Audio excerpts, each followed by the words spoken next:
يا مساء الخير. حابب اوضح معلومه بسيطه بس عن موضوع العقارات الفتره اللي فاتت، وكتير من كلام بيطلع ان العقارات في تضخم وان السوق مفهوش بيع. ده كلام سوري، يعني ده كلام فارغ. العقارات بتتباع بسهوله جدا والطلب عليها في زياده مستمره، لان السوق المصري سوق ضخم اكبر مما تتخيل. السوق المصري ضخم والمعروض اقل بكتير جدا من المطلوب. طيب، ليه بقى حضرتك بيكلمك اكتر من واحد في اليوم مثلا؟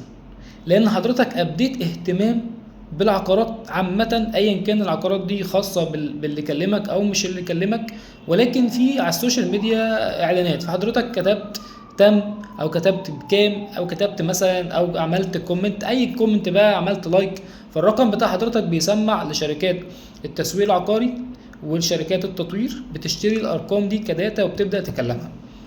ده في عرف السوق اسمها كولد كولز، يعني ده شركات بتجيب الارقام دي من ناس مهتمه بالعقارات وبتبدا تكلمها. طيب، هل ده يعني او ده يدي انطباع للناس ان مفيش في السوق العقاري او في تضخم في السوق العقاري والناس مش عارفه تبيع؟ لا، هو حضرتك عشان كلمك كذا حد فانت حسيت ده من جواك ان الناس مش عارفه تبيع، ولكن العقارات بتتباع بشكل كبير جدا في السوق العقاري المصري، لان احنا سوق ضخم مش متوقف بس على المصريين. ولو متوقف على المصريين بس برضه هيبقى سوق ضخم، لان المصري مش بيشتري مره واحده، المصري بيشتري اكتر من مره. ولكن في ناس، احنا شركه تسويق، ففي شركات تسويق زينا كده عندها العملاء بتاعتها.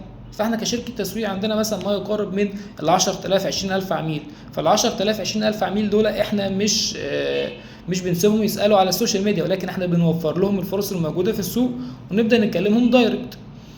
فانت حضرتك مش هتشوف البيع والشراء قدام عينيك غير لما تنزل الشركه وتشوف كميه العملاء اللي بتروح تشتري. كميه العملاء رهيبه جدا من مصر ومن بره مصر، بيبداوا يروحوا يشتروا عقارات بشكل مباشر مع البروكرز بتوعهم او الشركات التسويق، يعني او شركات التطوير، او ليهم يعني ناس جوه شركات التطوير بتبدا ان هي تجيب لهم العروض اللي هم محتاجينها زينا. فبالتالي مش هتشوف الناس كتير جدا على السوشيال ميديا بتشتري، لا مش هتشوف ده على السوشيال ميديا، ولكن هتشوفه على ارض الواقع في الشركات. هتيجي تنزل الشركه، ممكن تبقى شايف النهارده يونت انت معجب وعايز تخلص فيها وعايز تقفل فيها، ولكن عندك مشكله مثلا في سيوله، فتبدا ان انت تقعد يومين ثلاثه. انت ممكن تمشي من الشركه في النهار، اليونت بتاعتك تتباع بالليل عادي، ممكن تتباع وانت موجود في الشركه. بتبقى مثلا يونت مميزه 120 متر، لو شقه مثلا 150 160، فانت بتتكلم على يونت مميزه، فانت ممكن ما تلحقش تمشي من الشركه وتلاقي اليونت بتاعتك دي اتباعت. فالطلب موجود، السوق مفتوح، العروض كتيره وموجوده وبتخلص كلها، وكل يوم في جديد، كل يوم في شركات تطوير بتدخل المجال وتبدا تشتري اراضي وتبدا تطرح مشاريع، تبدا لونش وهكذا. السوق العقاري موجود وفعال وشغال بشكل قوي. احيانا السيزون بيروح من عاصمه لساحل، من ساحل لتجمع، من تجمع لاكتوبر، من اكتوبر للمستقبل، من المستقبل للشيخ زايد، فتلاقي السوق بيتحرك من منطقه لمنطقه، ولكن موجود. السوق موجود والحركه موجوده والبيع موجود. العروض موجوده اللي في السوق كتيره جدا، ولكن مش هتعرف توصل لها الا بقى لو معاك حد دارس المناطق دي ودارس السوق وعارف الفرص الموجوده، اذا كان تجاري، اذا كان اداري، اذا كان فندقي، اذا كان سكني. فحضرتك بتدور على شقه مميزه بسعر مميز، ممكن تكلمنا كشركه تسويق، شركه بناء ذاتي. احنا عندنا اكتر من حاجه، اذا كان عاصمه، تجمع، المقطم، الساحل، عندنا اكتر من حاجه، تجاري، فندقي، سكني.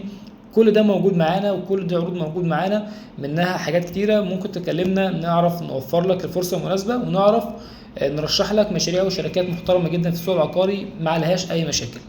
انا باهي هارون من شركه بناء ذاتي للخدمات العقاريه.